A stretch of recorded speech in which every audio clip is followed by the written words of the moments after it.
This channel does not promote any violent, harmful, or illegal activities. All content provided by this channel is meant for an educational purpose only. ঠাকুরবাড়িতে কি আবার ফাটল? মমতা বালা শান্তনুর পর একই বাড়িতে তৃতীয় এক শক্তি তৈরির পথে সুব্রত ঠাকুর। ঠাকুরবাড়ির আরও এক সদস্য নেতৃত্ব দেবেন মতুয়া মহাসংঘের। আগামী সপ্তাহে মতুয়া মহাসংঘের তৃতীয় সমান্তরাল কমিটি তৈরির ঘোষণা। দীপঙ্কর আমাদের প্রতিনিধি আমাদের সঙ্গে রয়েছেন। দীপঙ্কর, আমরা দেখছিলাম সুব্রত ঠাকুর বেশ নিজস্ব একটা জায়গা তৈরি করার চেষ্টা করছেন। সেই জায়গায় দাঁড়িয়েই কি এই প্রশ্নটা উঠছে যে তাহলে আরও একটা শক্তি কেন্দ্র তৈরি হচ্ছে?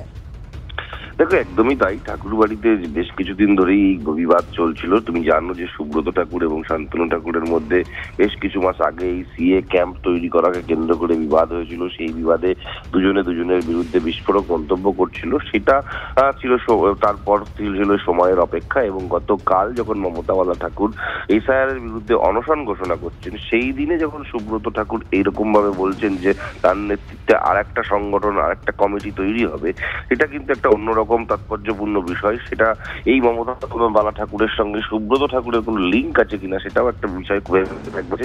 কারণ সুব্রত ঠাকুর বিজেপির গায়েঘাটার বিধায়ক, মমতা বালা ঠাকুর তৃণমূলের রাজ্যসভার সাংসদ।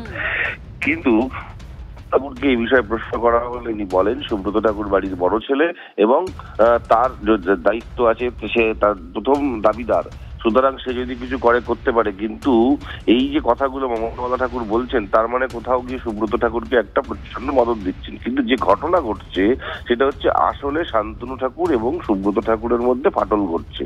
অর্থাৎ শান্তনু ঠাকুর এবং সুব্রত ঠাকুর এতদিন ধরে যে কমিটি তৈরি করে রেখেছিলেন, যে মানুষ একত্রিত হয়েছিলেন, সেই মতুয়া মানুষের সঙ্গে সঙ্গে একটা বিজেপির ভোট ব্যাংক তৈরি হয়েছিল। সেইখানে সুব্রত ঠাকুর বিজেপির বিধায়ক। আমাদের বিধানসভা নির্বাচনের আগে একটা দর কষাকষির কি ইঙ্গিত পাওয়া যাচ্ছে? দেখো, দর কষাকষির থেকেও বড় কথা হচ্ছে এখানে মতুয়া সংগঠনটার নেতৃত্ব কে দেবে। এখানে তো প্রচুর মানুষের আসা যাওয়া হবে না, সেই মতুয়া মানুষের নেতৃত্ব দেওয়া হবে। মানে বাড়ির বড় ছেলে হিসাবে সুব্রত ঠাকুর তিনি সংঘাধিপতি হওয়ার কথা, কিন্তু শান্তনু ঠাকুর যে কমিটি তৈরি করেছেন সেখানে তিনি সংঘাধিপতি, কিন্তু সুব্রত ঠাকুরকে মহাসংঘাধিপতি করেছেন। সেটা একটা বড় সমস্যা। এবং সেই জায়গায় রাখতেই হচ্ছে। অন্যান্য বার ভোটের আগেই হোক বা পরে ঠাকুর বাড়িতে কিছু না কিছু ঘটনাক্রম থাকে এবং যা রাজনীতির মঞ্চে অনেক সমীকরণ বদলে দেয়। এবার সুব্রত ঠাকুর তৃতীয় মতো মহাসংঘ তৈরি হতে চলেছে আপনার নেতৃত্বে। হ্যাঁ, 4 তারিখে সেটা।